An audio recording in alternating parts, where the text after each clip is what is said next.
to the Mixorcist.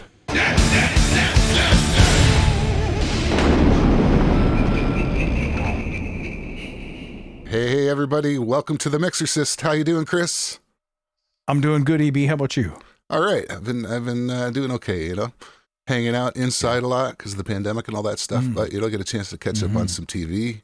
Yeah, last time I was talking about that Haunting of Bly Manor, that TV show, and what that made me do, that made me go back and watch the first one, which is The Haunting of Hill House.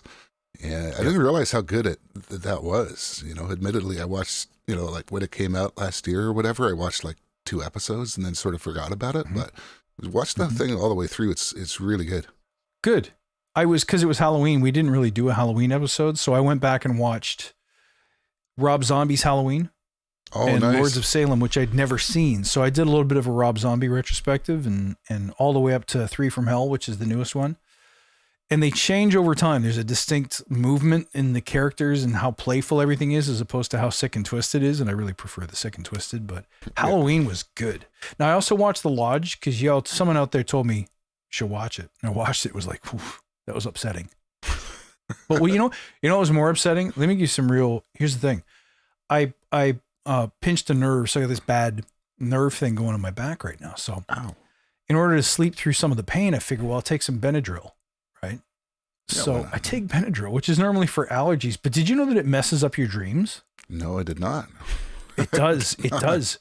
So I don't know what it is about Benadryl, whether you have like latent homicidal tendencies and it just like unlocks the part of your brain that normally is like, let's keep that for another day, or whether it like injects a chemical that causes it. But I had this dream. I'm trying to buy the PS5 for my son for Christmas, right? The real true story. And they're sold out everywhere, which is what they always do. So there's these people advertising online that they've bought 30 of them and they're selling them for like $1,500 a piece. So normally I'm like, whatever, What's the normal price? Do your thing. But then like $700. So double. So I take a couple of Benadryl to help me sleep, and I start having these dreams that I find these guys and I finish I finish the business off like Goodfellas style. Like there's no. And you were in it and you were helping and stuff. And it's cool. Like, there's baseball bats with nails in them and shit. And I'm like, but I mean, I got the PS4, which is why, if you can see, I've got the best dad ever mug. So there you go. It all turned out okay. But recreational Benadryl is very different than allergy relief Benadryl, just so you know. I see.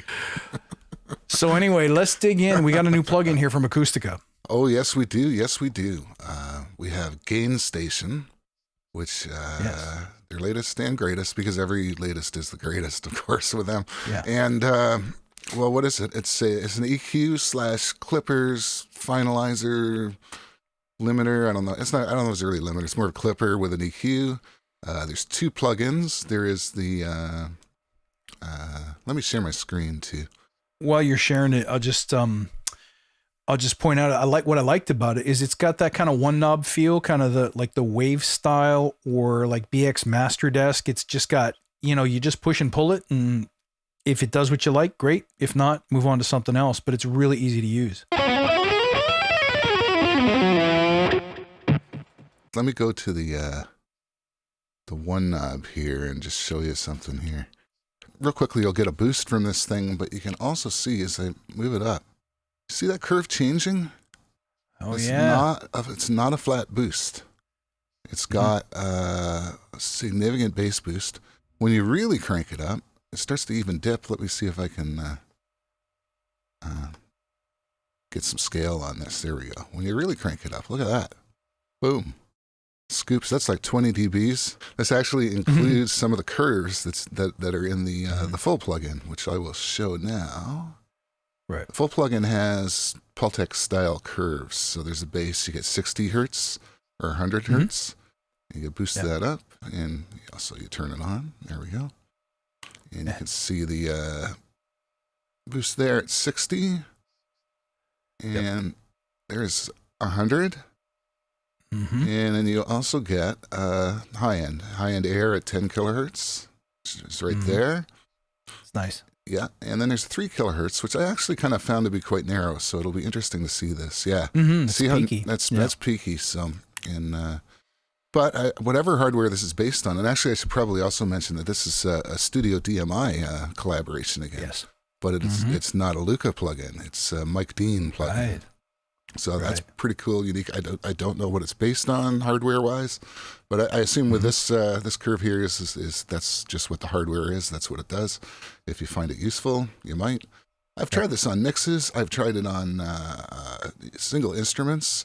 I think I'm loving the full plugin on mixes because it is, when you crank the gain, it is still pretty flat. Whereas the Boost Alone plugin sort of has these curves built in. So when you boost, it picks up, as we saw, it picks up a lot of bass. And I found that actually worked really well on single instruments, like a kick drum or a bass guitar. Let's get how about an example up here of some tunes. And I will show very quickly just what this thing does. I've got two examples here. One is kind of an electronic / techno kind of sound. Another is a rock sound. So let's go with an electronic now.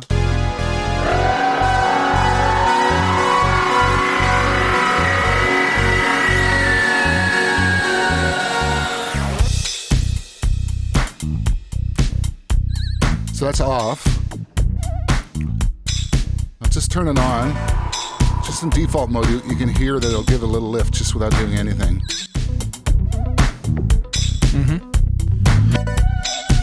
So you can see this light here. That's the clip light. So it is actually already shaving off some peaks. I think also because the track is starting off pretty loud. Yeah. So now there's the preamp section here. I believe they give you 4 different preamps to choose from. So I don't know if we're going to hear any particular difference.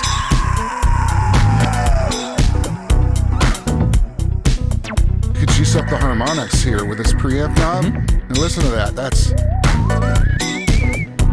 a lot. Yep.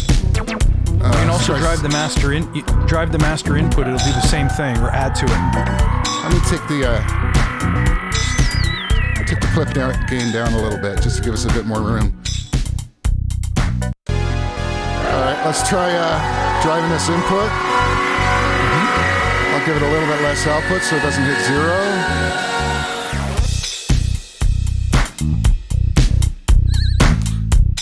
Wow, that's a lot. You know, it's farting out a little bit, but listen to that. That's a lot of gain. So let's try the air, maybe the high end. Oh.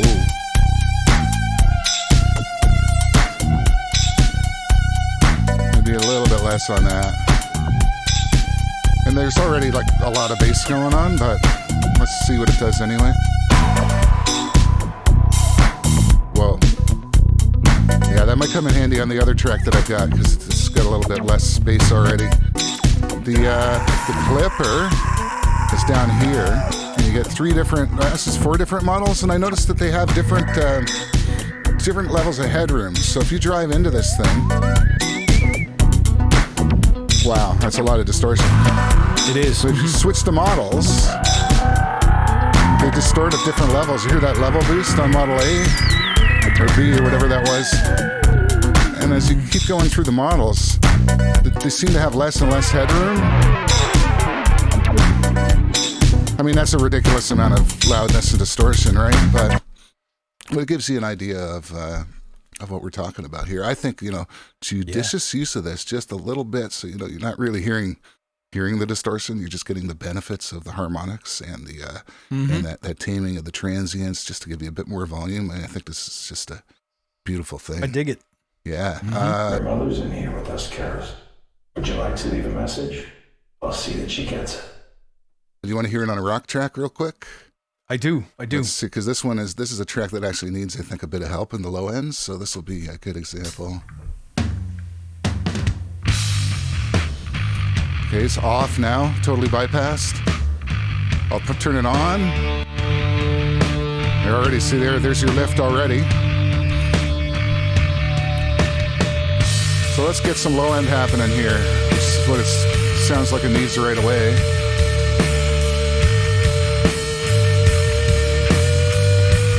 Not bad, eh?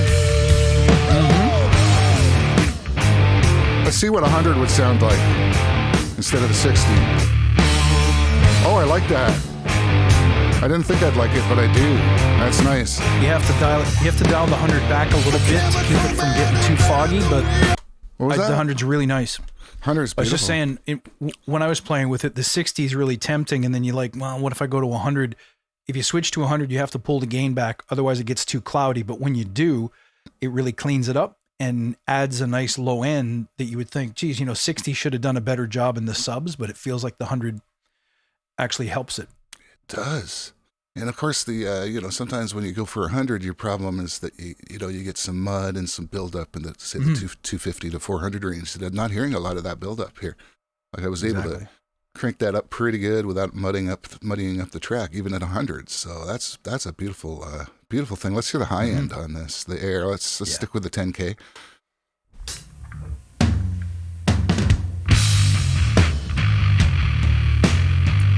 Let's go to a part where there's some cymbals.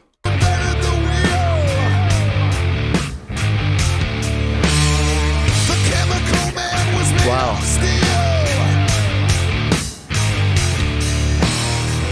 What I like about this is that you can go to the point where it's too much, more high end than you need, more than you want, but it doesn't, you can put it up there and make it sound bad, but I mean, that's like way outside of the amount that you would want to add. So I didn't feel like there's a compromise there. Like, well, really, I'd like to put like a lot high end, but I can't because it doesn't sound good. It's like this thing will go as much as you need, right? Which is, I don't know, it's just a testament to the curves or the technology that they're using in this, but beautiful. Let's give it a little more level, a little more gain. Chemical man was made out of steel.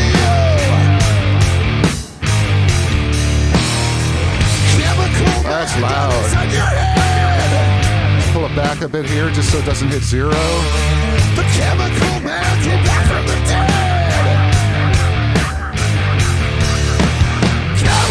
That's on. I'm gonna turn it off now.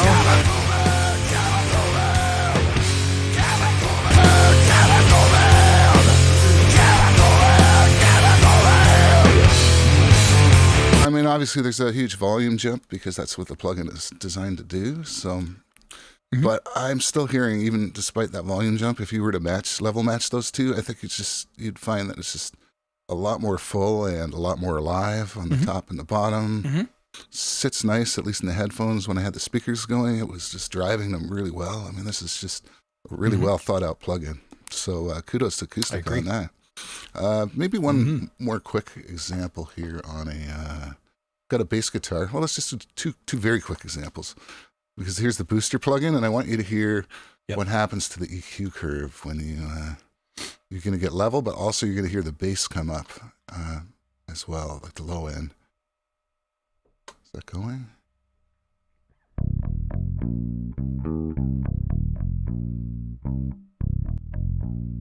Okay, it's on.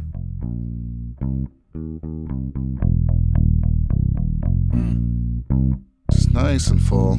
You can see that clip light there. I mean, you go too much on a bass, it's going to start to fart out a bit, right? You hear that? It's going to fart out a little bit. So you might not want that. Depends. Maybe you do on the track, right? But just a little bit. This light's just occasionally going off, just to give you a bit more room. You're getting that EQ curve, which we saw the graph for. Not much else to this plugin other than a pre and post switch, which I'm assuming, I didn't read any manuals yet, but I'm assuming it just moves the EQ from before the distortion to or after the distortion. Very handy. It might not work all the time in every situation, but I think when it does, it'll give you something pretty special. Likewise with a kick drum, which I'll pull up right now.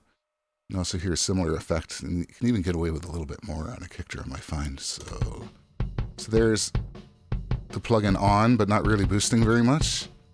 It's kind of a really boring, sort of weak tone, not a lot of low end going on in it for a kick drum. So let's start juicing it up.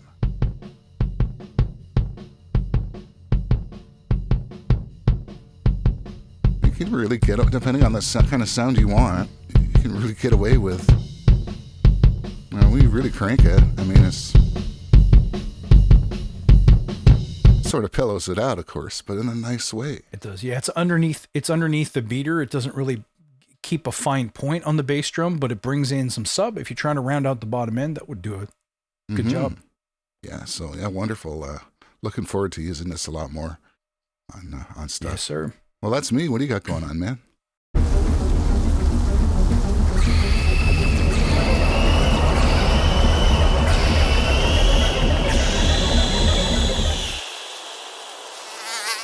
Well, for mine, so I took a mix that I was working on, like a demo mix, and I thought I would throw it on all the individual tracks or stems and see if we could mix a bit with Gainstation, just to see if we can sculpt the individual tones and make something cohesive. So here's the mix. It's got two parts. Okay, it's got a little drum machine.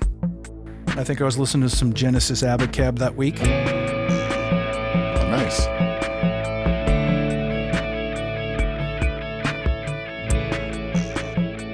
There's two guitars, bass guitar, and then it stays like this for a little while. Just put up these tracks a bit. There we go. And then it comes up to a chorus section where it opens up with a drum kit. Have a listen.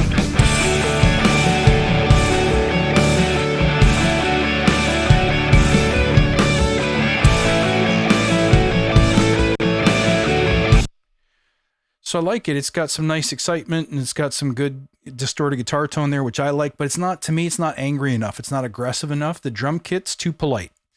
So I thought, let's see what we can mess up with the different Gainstation components. Let's begin with that drum machine. And I'll solo it so you can hear it.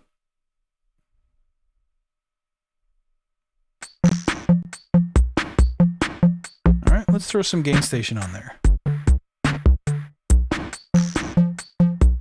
So what I did here is added some of the preamp gain, about half of the bass gain, no air. I love that you can shut the bands off and on. That's really handy. And I'm not using the clipper, it's shut off as well, and I'm not using the stereo spread, but I'm driving the input. And driving the input in the pre is giving it that pinball game kind of sound. You hear it? Off. And this is smearing it and making it a little more bubbly. On. Oh yeah, night and day. You hear that? So it's messing it up a little bit. Let's add in the bass guitar.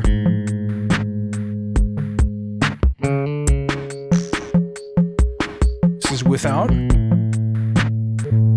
With. There we go.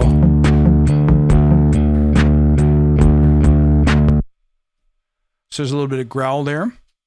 That's great. That was almost amp-like, the distortion on that bass there.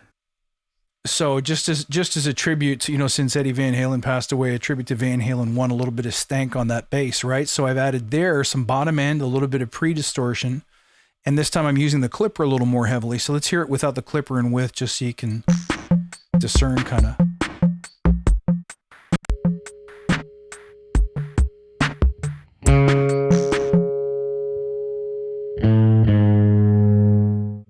Without the clipper. Just adds a little bit of presence, I think. And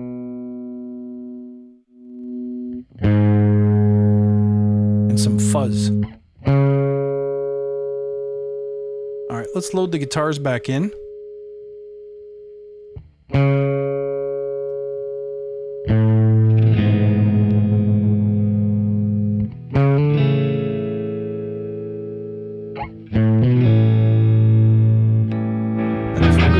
Here.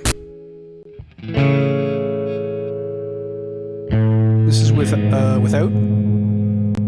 Let's kick it in. So this adds the 10K air, no bass boost, a little bit of preamp gain.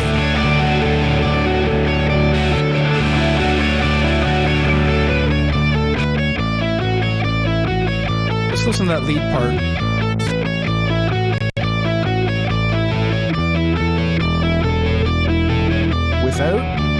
I'm going to add a heavy dose of preamp gain and some air, no bass. Oh, wow. So it's too much fuzz to be bearable, and just a touch of that clipper, which really fuzzes it up more than you'd think. Let's listen. Without the clipper. Back it up. And with. Adds a little bit of nose hair to it, right? Like it's sharp and it's crunchy and you almost don't want it there, but once it fits into the mix, you'd be surprised at where it goes away. Now, I know all about what you want to know all about.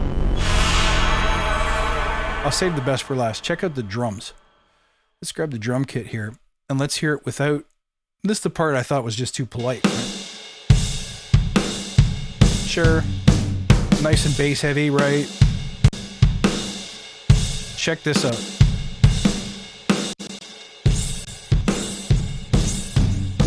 Whoa. Now, I'll turn off the clipper for a sec because I really want you to listen to that preamp.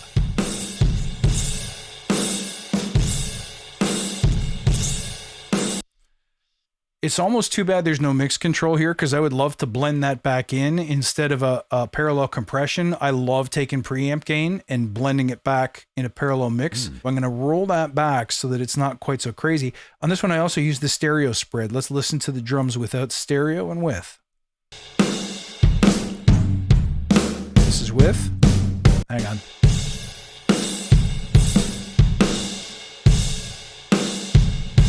Hear how it just kind of pushes everything away from the center, takes all the energy out of the sides when you kick it in.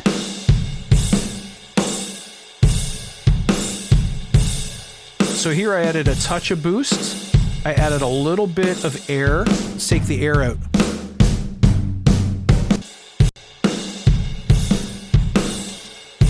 $10K air out. In. Sorry. Let's go to the extreme there. It's almost too much, but when you use these things, it really does do. Let me grab the right guitar for a second. I want you to hear something. On the right guitar,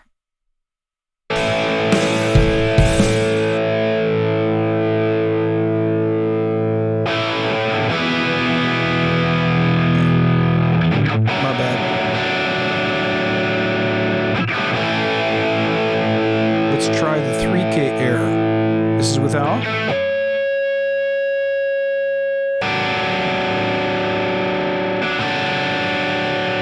And with.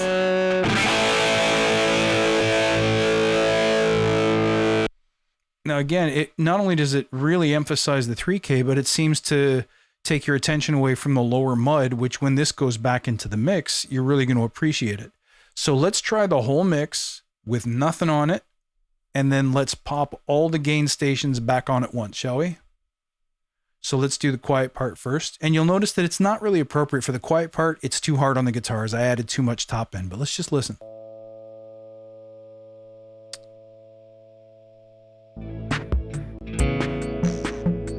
All right, this is with nothing. With everything.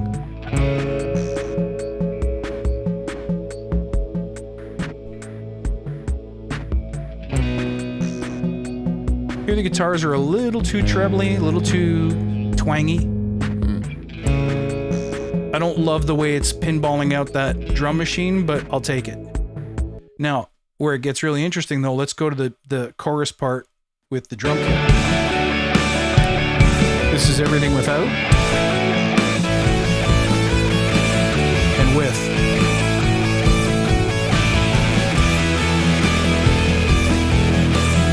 Without.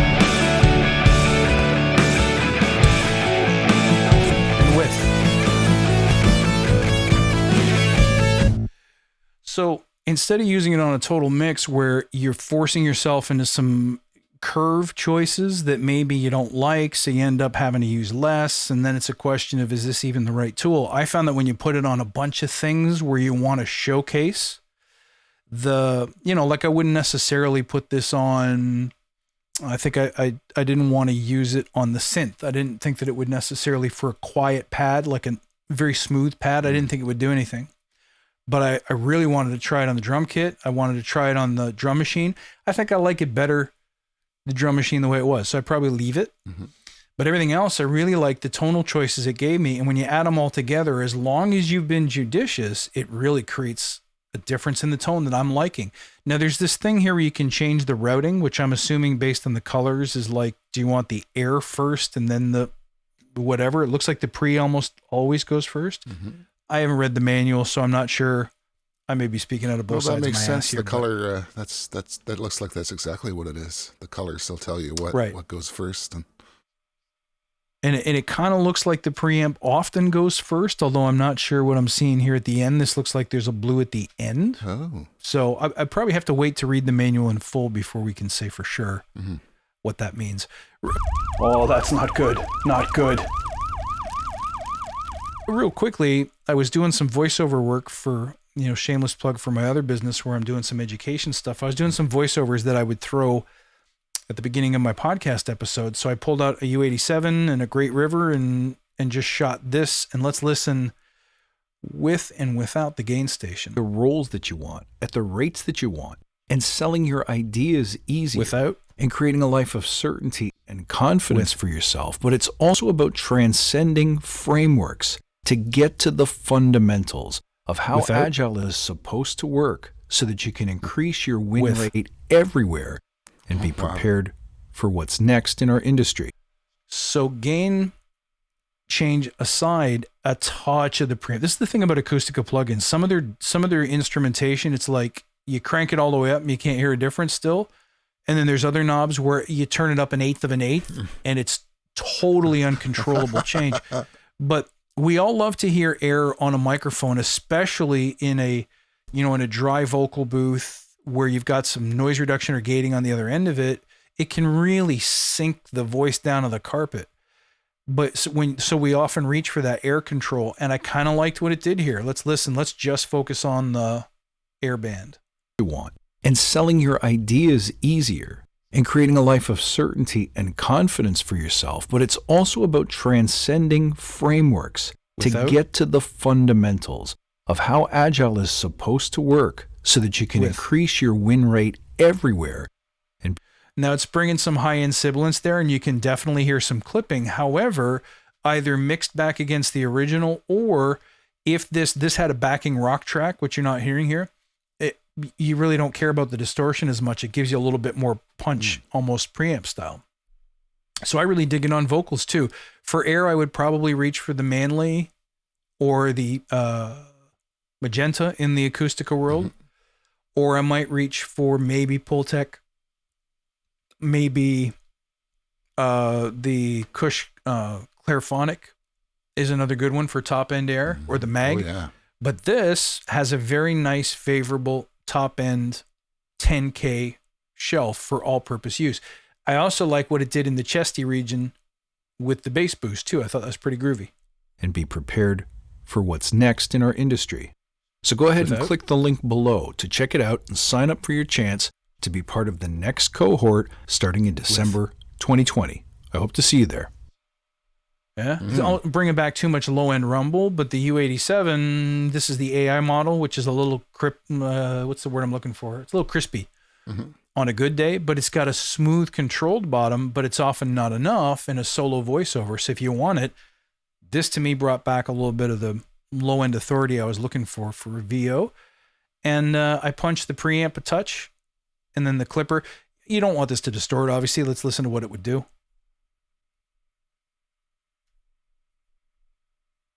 Fundamentals of how Agile is supposed to work so that you can increase your win rate everywhere. Undesirable. And be prepared for what's next in our industry. So go ahead and click the link below to check it out and sign up for your chance to be. You really do have to be subtle with it, but if you play with it, you can get some really nice textures on top of that. So overall, the plugin was a great win for me. I had fun trying to just EQ a raw mix with nothing but Gainstation. I got some good results on certain instruments. I felt it was really powerful. That's excellent, man. And just listening to your voice like that, it's like, yeah, of course you wouldn't want to distort a podcast or an ad that way. But listening to just the quality and the texture of the distortion, to me, it doesn't sound like other plugins that I'm used to. There's a very analog quality to that distortion. When you turned it up on your voice, I can almost picture it's like, man, if I was doing a heavy rock mix or like a punk track or death metal or something where if I wanted a distorted voice in general, that would be a great texture. That would You're right. It worked great on the voice. Funny enough, I would have really loved to hear distortion on that drum machine in the prior mix. And yet it just didn't go where I want it to go. Maybe with some tweaking, I could get it there. Probably, leave the bass boost alone.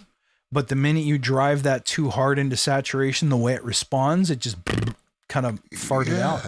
I kind of enjoyed that, to be honest. It's an effecty, right? But I kind of liked. Yeah, for sure. Liked what it did. It's almost like a video game kind of vibe, and totally like an 8-bit Nintendo Donkey Kong type effect. But you know what? It's another tool in the toolbox, isn't it?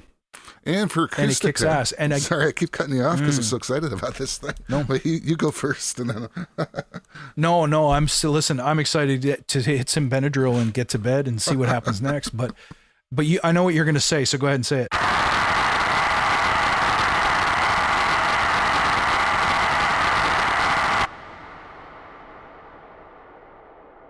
I am just glad that Acustica made a plugin that does distortion, because there aren't a lot of Acustica plugins that actually will do that kind of waveform clipping and distortion. There's Crimson, and like Pink has a clipper on it. Water has a clipper. I think a couple of the mastering ones. I think Ivory's got one. Lift has one. There's just kind of straight up clippers, though. This is like a distortion station, if you will. Much like Crimson, but it's got a different vibe going on. I really like the sound. Just I look forward to playing with it more. And also, like you said, with some knobs, you turn them, you don't like really hear a difference. It might be adding harmonics or whatever, but subtly. But this is not a subtle plugin. So hats off. Not at all. Hats off on this one. I look forward to abusing it, like really trying to, kill something with it. Right? Yeah, for sure. I don't know if you noticed when I was running on the full mix. Let me just open those back up. But check out the CPU use on 1, 2, 3, 4, 5, 6 instances real quick. Here's my CPU. I don't know if y'all can see it. Like it's reasonably low. Like if you wanted to put this on 8 or 12 stems, you could easily just put it on there. And I would guess that reducing, like for example, if all you want is some authentic preamp saturation, you could get rid of these controls, turn off the bass and the air, and just lean into the pre a little bit for some authentic analog warmth. And this would compete well with, the Fab Filter. Is it Saturn? I think that does distortion, and then Soft Tube's got their harmonics plug, and everyone's got some version of it, right? But I think this is really flexible, and the tone shaping on the boost in the air is a really nice treat. Fantastic. I'm really, really pleased with this one. Me too. Yeah. I mean, because sometimes, the stuff of nightmares is exactly what the doctor ordered, right? So. You got it, man. Right on. I would think for EDM, this would be a lot of fun. Oh, yeah. Yeah, I tried this on, which we didn't hear. I did try this on a kind of more acoustical jazz commercial that I was working on, and it had like a stand-up bass and stuff. And it just, I couldn't, because there's parts where the bass pops out on a boom, like on a high note, and it's just a little too much distortion. And I was like, I can't use it on this. So I did, I went with a standard brick wall limiter. But on the electronic track, on the rock track, it's like you want a little bit of that hair, you want a bit of shred. You do. So beautiful. Absolutely. All right. I think that's it for this time, right? Yeah, man. I'm good. If you're good, rock and roll. I am good, dude. Reach out, guys. Send us your stems. Send us your stuff to play with. Send us your comments. We really appreciate your support out there on the channel. You guys are awesome. Give us your suggestions, whatever you think, and we'll see you next time on the Mixorcist.